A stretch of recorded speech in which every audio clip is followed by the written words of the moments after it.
시간에는 오류 역전파 알고리즘에 대해서 살펴보고 다층 퍼셉트론을 활용한 분류를 어떻게 진행할 수 있는지를 알아보겠습니다.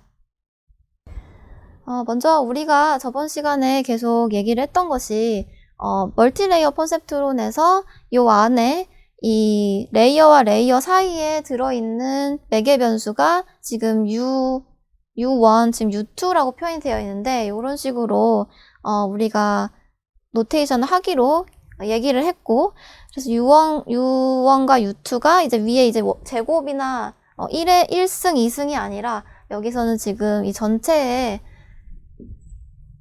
이 첫 번째, 두 번째 행렬에 들어있는 값이라는 걸 표현하기 위해서 지금 JI의 1, UKJ의 2 이런 식으로 써있다라고 이야기를 했고요.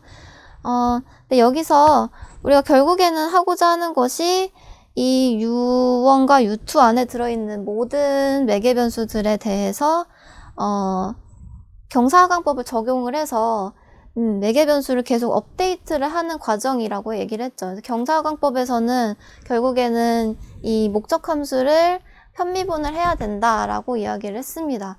근데 사실은 우리가 이 앞에서는 U1과 U2 이렇게 행렬로 간단하게 표현을 했지만 사실은 이 U2 안에는 요 안에 있는 모든 웨이트이 다 들어있죠. 그쵸? 그래서 U2 자체가 사실은 행렬이니까 이렇게 행렬로 표현이 되어 있고 요 안에 들어있는 UKJ가 있었는데 UKJ라고 하는 것은 중간에 있는 노드 J로부터 이 히든 노드 J로부터 아웃풋 노드 K로 J에서 K로 가는 히든 아웃풋 가는 사이에 있는 요 엣지에 이제 웨이 값을 의미를 하는 거라고 생각을 할 수가 있겠습니다. 그래서 지금 여러분들이 여기 이제 좀 복잡한 식이 나와 있는데 제가 간단하게 설명을 해 보겠습니다. 지금 우리가 오류 역전파 과정에서 어쨌든 이 목적 함수를 미분을 할 텐데 목적 함수가 지난 시간에 얘기했던 것처럼 이제 요런 식으로 정의가 되어 있었어요. 2분의 1 해서 y 빼기 5 하고 여기에 이제 요렇게 되어 있었는데 결국에는 여기 이제 y 안에 들어있는 모든 값 y1 빼기 5원의 제곱 y2 빼기 5,2의 제곱 요런 것들을 쭉 해서 y 지금 c까지죠. yc 빼기 5c의 제곱 요렇게 한 거 여기 이거를 다 더한 다음에 지금 여기서는 이제 미분 때문에 2분의 1을 앞에 붙여놨는데 요렇게 이제 표현을 할 수가 있겠고요. 좀 긴 식으로 쓰자면 그래서 요 식에 대해서 우리가 UKJ로 편미분을 하고 싶다라고 이야기를 할 수가 있겠습니다.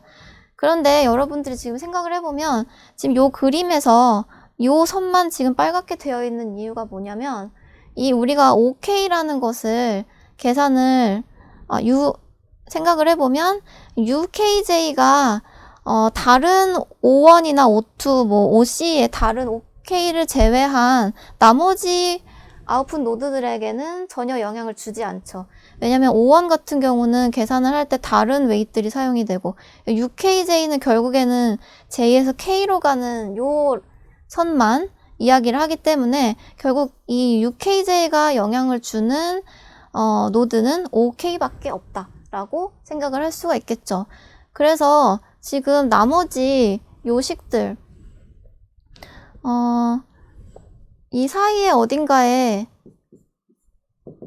YK 빼기 OK 제곱 이렇게 또 있었을 텐데 여기에서 지금 UKJ가 들어가는 식은 여기는 전부 다 없어요. 그쵸? 여기 나머지 식에는 전부 다 UKJ가 안 들어가고 요 중간에 있는 이 OK에 관련된 식에만 UKJ가 들어가서 가중합이 계산이 되게 되죠. 그렇기 때문에 여기 지금 원래는 이런 식으로 전체 모든 C에 대해서 전체 모든 Q에 대해서 YQ 빼기 OQ의 제곱으로 지금 되어 있는데 요 식을 그럼 나머지 이 관련 없는 걸 다 빼고 나면 결국에는 우리가 편미분 할 때 요 식만 중요하기 때문에 얘만 남겨놨습니다. 그래서 여기에 대해서 편미분을 하는 걸로 생각을 할 수가 있겠죠.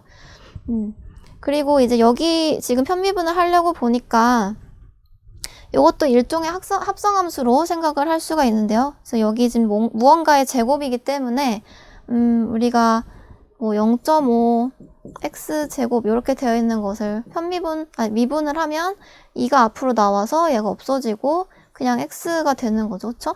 그래서 지금 요것처럼 요 안에 들어있는 yk-5k만 여기 앞으로 나오게 됩니다.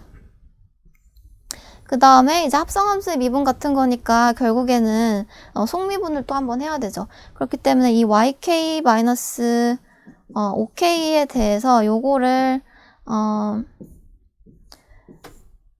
ukj에 대해 미분을 하려고 보니까 사실yk는 마찬가지로 또 그냥 우리가 이 가중합으로 구해지는 게 아니라 원래 있는 다른 값이기 때문에 여기도 이제 ukj와는 상관이 없습니다. 그렇죠? 그래서 결국에는 요 부분을 미분을 하는 게 되는데 이제 마이너스를 앞으로 빼면 요 앞으로 나오고 지금 요 부분만 남아서 요 밑에 식이 된 거죠.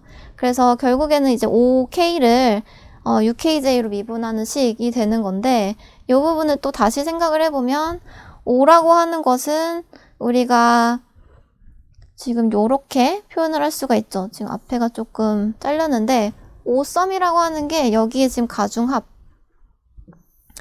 여기 요렇게 모든 요 앞단에 있는 것들을 다 곱해서 가중합을 계산하고 그 가중합을 다시 활성함수를 통과시키죠. 그렇죠?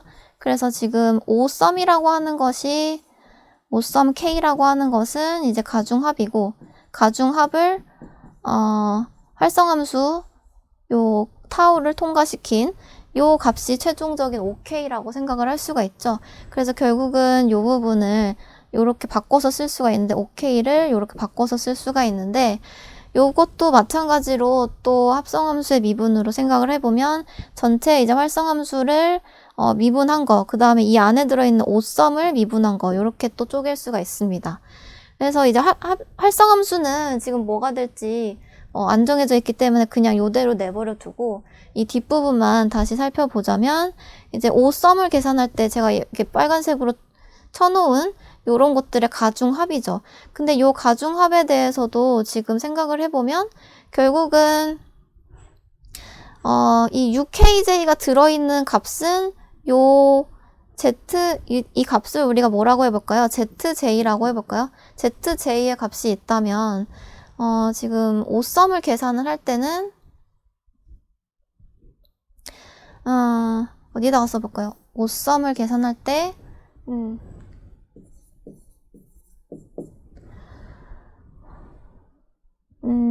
U K K0 Z0 U K1 Z1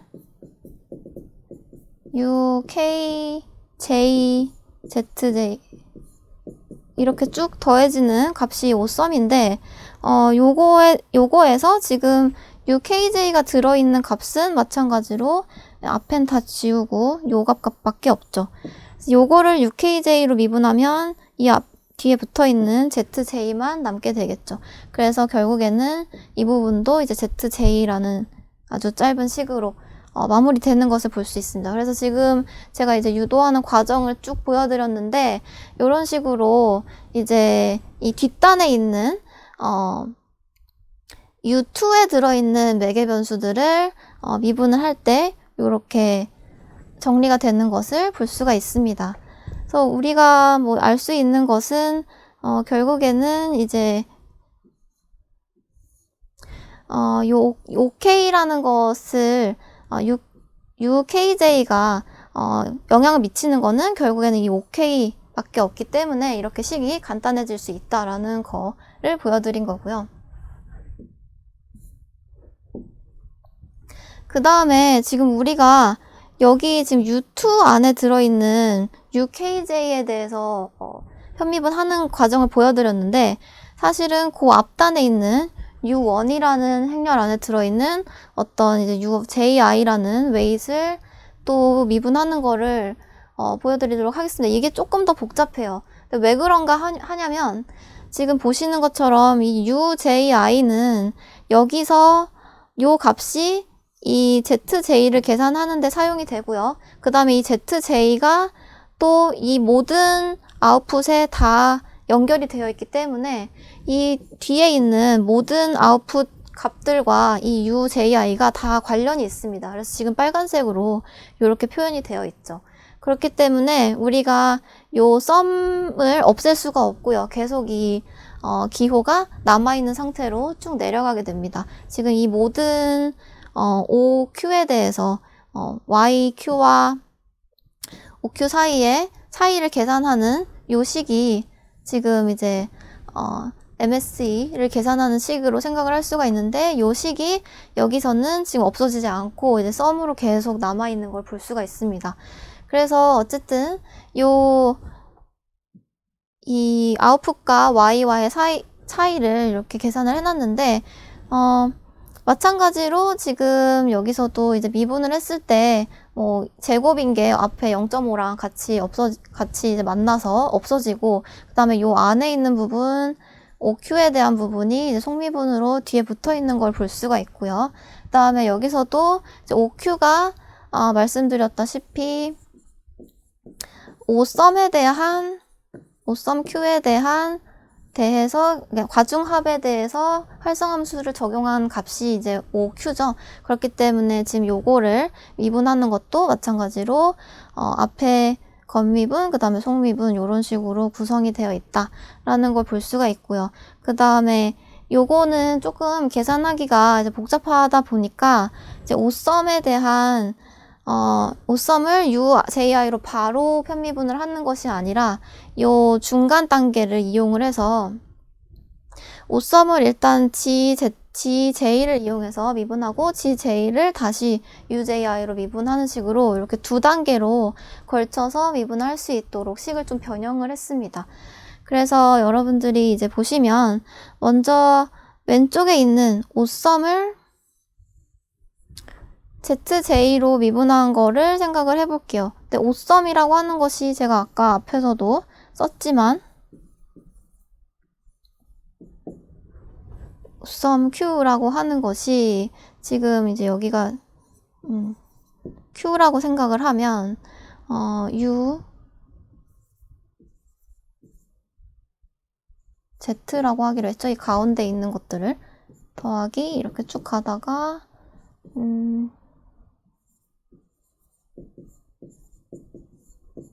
UQJ, ZJ가 중간에 있을 거고요. 그 다음에 뭐 UQC, P, ZP 이런 식으로 쭉 더해지는 것이 오썸이죠. 가중합이죠. 근데 여기서 지금 얘를 ZJ로 미분을 하고 싶다고 했기 때문에 마찬가지로 나머지 식은 다 지워지고 이 ZJ가 붙어있는 요 식만 남게 되고 이걸 ZJ로 미분하면 UQJ만 남는 것을 볼 수가 있습니다.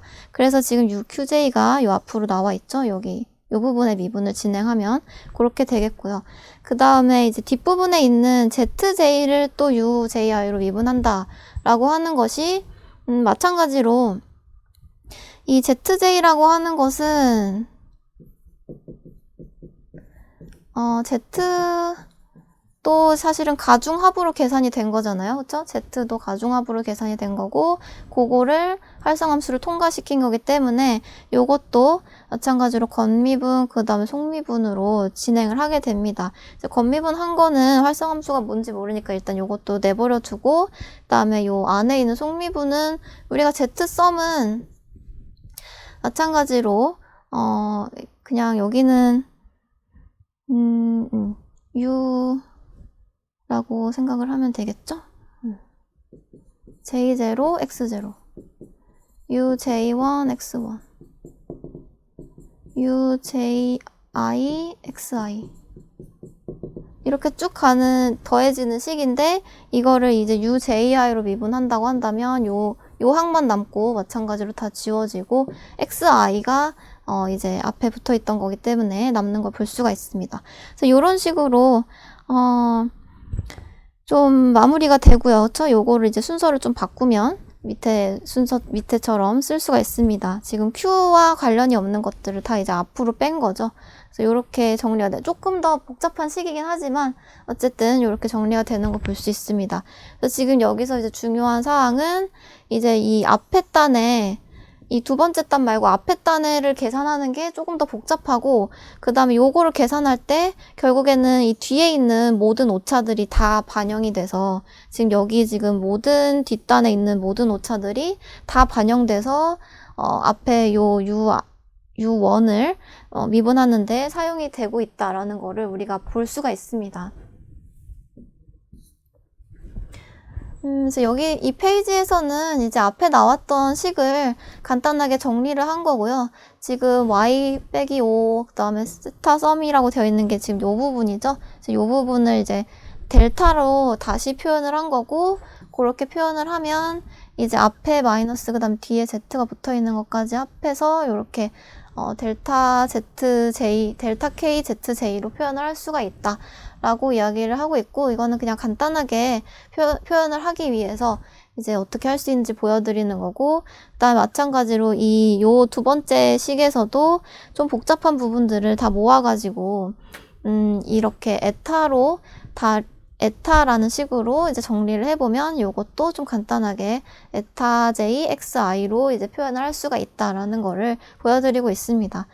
그래서 결국에는 우리가 백프로파게이션 이라고 하는 게 이제 오류 역전파라고 되어 있는데, 결국은 우리가 뒤에 있는 오류를 앞에로 전달을 해 나가면서 지금 이 매개 변수의 그레디언트를 계산을 해서 업데이트를 해 나가는 알고리즘이죠. 그래서 이 왜 이름이 오류 역전파 과정인지를 우리가 알 수 있는 식이었고요. 그래서 지금 이제 이 경사하강법을 사실은 마찬가지로 스토캐스틱 경사하강법으로 할 수도 있고, 뭐 미니 배치 경사하강법으로 할 수도 있을 텐데, 지금 여기서는 이제 스토캐스틱 경사하강법에 대한 알고리즘을 이렇게 수도코드 형식으로 정리를 해 놨습니다. 그래서 지금 스토캐스틱이기 때문에 여기 보시면 이제 샘플 각각에 대해서 한 번 다 업데이트를 하는 걸로 되어 있는 거죠. 지금 여기에 이제 전방 계산이라고 하는 것이 있는데, 일단 전방 계산이라고 하는 거는 우리가 처음에 이제 x라는 값을 집어 넣어서 이렇게 쭉 타고 나가게 한 다음에 아웃풋 벡터를 만들어내고, 그거를 우리가 정답하고 차이를 비교하는 과정이 필요한데, 이 5를 계산하기 위해서는 일단 x를 집어넣어서 요 u1, u2를 통과해서 5가 뭐가 나오는지를 계산을 해야 되죠. 그래서 요 방향이 이제 전방 방향이기 때문에, 포워드 방향이기 때문에 이 부분을 이제 전방 계산이라고 이야기를 하고 있습니다. 그래서 이제 x를 집어넣어서 u1, u2를 사용해서 결국에는 5를 계산하는 과정이 일단 먼저 선행이 돼야 되고요. 그럼 이 5를 계산하고 나면 이제 이 둘 사이에 차이를 계산해서 오류 역전파를 수행을 할 수가 있겠죠. 반대 방향으로. 그래서 이제 요 두 개를 YK와 OK를 이제 활용을 해서 우리가 이 앞에서 보여드렸던 식을 전부 계산하는 것이 이제 요 부분입니다. 그래서 이제 가중치를 최종적으로 여기 이제 그레디언트를 계산하는 것 때문에 계산이 되는 거고, 그레디언트가 계산이 됐으면 가중치를 그것의 이제 역방향으로 업데이트 하는 것을 볼 수가 있죠. 그래서 마지막 부분에서는 가중치 갱신을 하고 있다라는 거를 보실 수가 있겠습니다. 그래서 그거를 똑같은 내용인데 이제 행렬로 표현해 놓은 게 지금 그 다음 장에 나와 있는 식입니다. 그래서 여기는 뭐 지금 이제 x에 대해서 저번에 말씀드렸던 게 이제 여기 x라는 벡터를 우리가 집어 넣었을 때 요게 이제 u1이라는 걸 통과할 때 이 두 번째 z가 만들어지는데, 이제 z가 결국에는 썸에 이제 활성함수를 대응시킨 거고, 이제 z썸이라고 하는 것이 결국은 x에다가 u1의 이 행렬을 곱한 걸로 표현이 된다라고 이야기를 했습니다. 그래서 그거를 여기 지금 써놓은 거죠. 일단 이제 z썸을 구하고 z썸에다가 활성함수를 대입한 거. 그래서 이런 식으로 전방 계산을 다르게 표현을 할 수가 있고요. 마찬가지로 이제 오류 역전파도 좀 복잡한 식이긴 하지만 행렬 표현으로 우리가 바꿔서 생각을 해볼 수도 있습니다.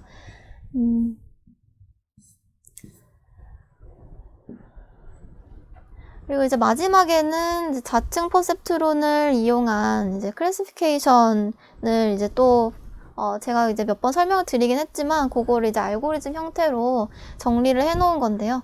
지금 뭐 말씀드렸던 게 우리가 보통은 이제 x를 넣어서 뭐 몇 개의 뭐 레이어를 통과하든지 간에 결국에는 아웃풋을 우리가 만들어 낼 텐데, 요게 이제 만약에 클래스가 총 3개짜리라고 생각을 해본다면, 만약에 우리가 맞춰야 되는 정답을 이제 100 또는 010 또는 이제 001 이런 식으로 총 3개의 부류가 있다고 생각을 한다면, 우리가 뭔가 학습을 잘 해서 새로운 x를 넣었을 때 여기서 나오는 아웃풋이 있겠죠. 그럼 요거를 가지고 이게 이 셋 중에 어떤 부류인지를 판단을 해야 되는데, 보통은 어떤 식으로 하냐면 이 아웃풋이 계산이 된 게 뭐 예를 들어서 뭐 0.8, 0.1, 0.2 이렇게 나왔다고 생각을 해볼게요. 딱 100이 나오면 좋겠지만 보통은 그렇게 안 나오고 이제 이렇게 조금 애매한 숫자로 나오게 되는데, 어쨌든 여기에서 가장 큰 게 지금 0.8이기 때문에 이런 경우는 100에 제일 가깝죠. 그쵸? 이 010이나 001보다 100에 제일 가깝기 때문에 결국은 요 0.8이 위치한 이 첫 번째 클래스인 것으로 뭐 A, B, C라고 해볼까요? 얘 같은 경우는 이제 A 클래스다라는 거를 이렇게 예측을 하게 됩니다. 그래서 그것을 이제 식으로 이제 표현을 해 보자면, 우리가 이 3개의 값 중에서 가장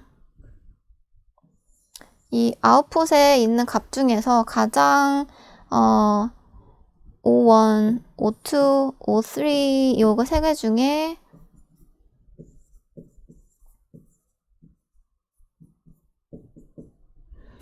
가장 OK를 크게 하는 K가 결국에는 우리가 찾는 클래스 부류다라고 생각을 할 수가 있겠습니다. 그래서 마지막에는 이제 연습 문제로는 우리가 오류 역전파 알고리즘의 각각의 연산에 대해서 시간 복잡도를 계산해보자라고 되어 있는데, 지금 이제 우리가 전방 계산과 그다음에 오류 역전파 과정에서 각각 연산 횟수가 덧셈과 곱셈에 대해서 얼마나 되는지가 이제 정리가 되어 있습니다. 지금 보시면 이제 덧셈과 곱셈 이런 식으로 구성이 되어 있는데, 결국에는 지금 우리가 예전에 얘기를 했던 게 처음에 들어가는 게 이제 D계의 피처였죠. 그쵸? D계의 피처가 있고, 중간에 있는 노드가 P계, 여기가 이제 P계, 그 다음에 아웃풋으로 C계가 있는, 노드가 C계 있는 D계, P계, C계 있고, 그 다음에 여기 사이가 전부 다 뭐 풀리 커넥티드 되어 있는 어떤 MLP라고 생각을 할 수가 있다면, 한다면, 지금 그때의 이제 접셈과 곱셈이 몇 번 일어나는지를 계산을 해 놓은 건데, 일단 이제 식 3.13이라고 하는 것은 앞에 이제 요 히든 노드에서 가중합을 계산을 하는 과정을 이야기를 합니다.